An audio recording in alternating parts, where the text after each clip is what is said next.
সময় তো মাত্র শুরু, প্রিপারেশনে কিছু সময় লাগে যেটা বাইরে দেখা যায় না।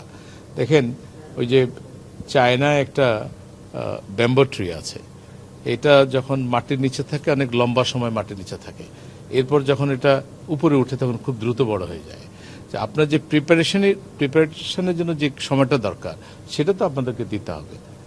ডেফিনেটলি আমরা যে বৈষম্যহীন এবং দুর্নীতিমুক্ত বাংলাদেশ যেটা আমরা গড়তে চাই, জাতীয় আদর্শ বোর্ড অবশ্যই অঙ্গীকারবদ্ধ। আপনাদের সবাইকে নিয়েই আমরা সে কাজ করব।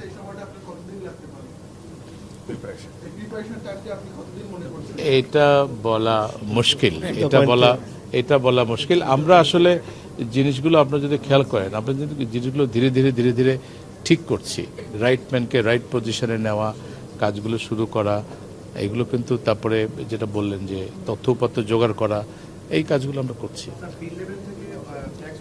না, সেটা করা হয়েছে এই জন্য যে আমাদের একটা ইমেজ সংকট আছে, যে আমরা যে ম্যানুয়াল পদ্ধতিতে যে অডিটগুলো সিলেকশন করি এটা অবজেক্টিভ হয় না। এ ধরনের একটা কমপ্লেইন অথবা এই ধরনের একটা অভিযোগ আমরা ট্যাক্স পেয়ারদের থেকে পেয়ে থাকি। সে কারণে আমরা বলছি যে হিউম্যান ইন্টারভেনশন ছাড়া আমরা ডিজিটাল পদ্ধতিতে অডিট সিলেকশন করতে চাই, যাতে করে অডিট সিলেকশন নিয়ে ট্যাক্স পেয়ারদের মনে যে সন্দেহ থাকে অথবা তাদের মনে যে প্রশ্ন হয়, এ ধরনের কোনো প্রশ্ন যেন উদ্রেক না হয়। আমরা সেই লক্ষ্যে কাজ শুরু করেছি। আমরা ডিজিটাইজ পদ্ধতিতে সিলেকশনটা করব, যাতে করে এটা নৈর্ব্যক্তিক হয়, এটা অবজেক্টিভ হয়, সেটাই। ওকে, থ্যাংক ইউ ভেরি মাচ। না, এটা তো সাধারণ আমাদের কমন ফিলোসফি। কারণ আমরা তো চাইবই যারা করফাঁকি দিয়েছে তাদের এই করফাঁকিটা আমরা ট্রেস করব, আইনানুগ কার্যক্রম গ্রহণ করব এবং গভর্নমেন্ট এক্সচেকারে এই রেভিনিউটা আমরা নিয়ে আসবো। এটাই তো আমাদের কাজ। রেভিনিউ অ্যাডমিনিস্ট্রেশনের মূল কাজই এটা। ওইটা বাজেটারি প্রসেসের সময় দেখা যাবে। আমরা শুরুতে বলেছি যে আমাদের 3টা আইন নিয়ে আমাদের কিছু সংস্কার কার্যক্রম হবে, সেগুলো একবারেই করা যাবে না, কিছু হয়তো ইমিডিয়েটলি আমরা করব, আর বাকিগুলো ফাইন্যান্স অ্যাক্টে আমাদের বাজেট প্রসেসে হবে। স্যার, আরেকটি প্রশ্ন, ব্যক্তি করমুক্ত যে আয়সীমা 3 লাখ, সেই জায়গাটা আসলে করা হয় না, কারণ প্রতিবার আমরা তো দেখি মূল্যস্ফীতির কারণে অর্থের যে মূল্যমান সে জায়গায় না, এটা যদি আপনি আমাদের বাংলাদেশের ইতিহাস দেখেন, আমরা যখন শুরু থেকে এই আমাদের করমুক্ত আয়ের যে সীমা নির্ধারণ করলাম এবং সেটা ধীরে ধীরে বাড়তে এখন 3.5 লাখে আসছো, তাই না? এখন 3,50,000 আসলো। ওটা অ্যানালাইসিস করলেই আপনারা বুঝতে পারবেন যেটা কিভাবে হয়। এখন আমরা ব্যাপারটা এমন না যে আমরা যাদেরকে 3.5 লাখ টাকার উপরে বলছি তাদেরই একমাত্র ট্যাক্স নেটে রাখতে হবে, ব্যাপারটা তা না। আসলে আপনার যেহেতু আমাদের দরিদ্র দেশ, আমাদের জনগণের যাদের অল্প সামর্থ্য আছে তারা অল্প করে ট্যাক্স দিবে। যেমন 3.5 লাখ টাকার উপরে যার ইনকাম, ওনার কিন্তু বছরে ট্যাক্স হয় 5,000 টাকা। সেই হিসাবে চিন্তা করলে ডেইলি 5-6 টাকার মতো হয়। সো এটা আসলে খুব বেশি না, এটা খুব বেশি না।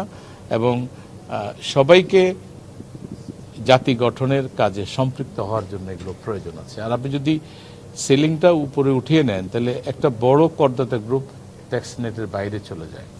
এমনিতেই করদাতা আমাদের প্রতিবেশী দেশ ভারতে 23% করদাতা। আমাদের নেটটা যদি আরো ছোট হয়ে যায়, আমার মধ্যে বড় একটা অংশ, আমার তো মনে হয় 30-35 লাখ হবে যারা কোনো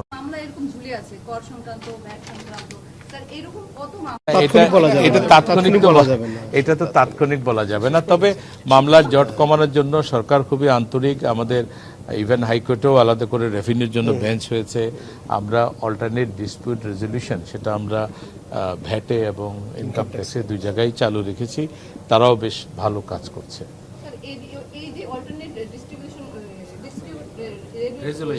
এরিয়া ওইটার প্রতি মানুষের আস্থা কম, অনেকে বলে যে এখানে এটা একটা ভালো ছিল, উদ্যোগ ছিল, কিন্তু এটার প্রতি আস্থা কম। আপনি কি বলবেন? না, এটা তো এডিআরটা হলো এক ধরনের সালিশ, উইন উইন।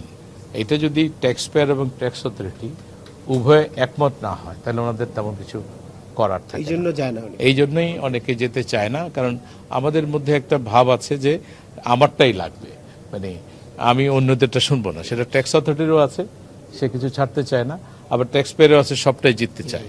তো সালিশ যখন হয় তখন আপনি যখন বৈঠকে বসবেন উভয়ের কিন্তু কিছু ছেড়ে দেওয়ার মন মানসিকতা থাকা লাগবে এবং সেই কাজটাই এই ডিআরএ ওনারা করেন। ওনারা যথেষ্ট অভিজ্ঞ, আইন কানুন জানেন এবং ওনারা উভয়কে বুঝিয়ে বলেন যে আপনি এই জায়গাটা ছাড়তে পারেন, আপনি এই জায়গাটা ছাড়তে পারেন, তারপর একটা কনসেনসাসে আসে। এটা কিন্তু সম্ভব। আমাদের করদাতারা যদি মনে করেন যে আমার দীর্ঘসূত্রিতা আদালতে গিয়ে এই ঝামেলা করার চেয়ে বরং আমার এডিআর এর মাধ্যমে সেটেলমেন্ট করা সমীচীন হবে, এটা ওনার জন্য ভালো হবে, এটা করা সম্ভব। Thank you so much. Thank you. আমার মনে হয় থ্যাংক ইউ।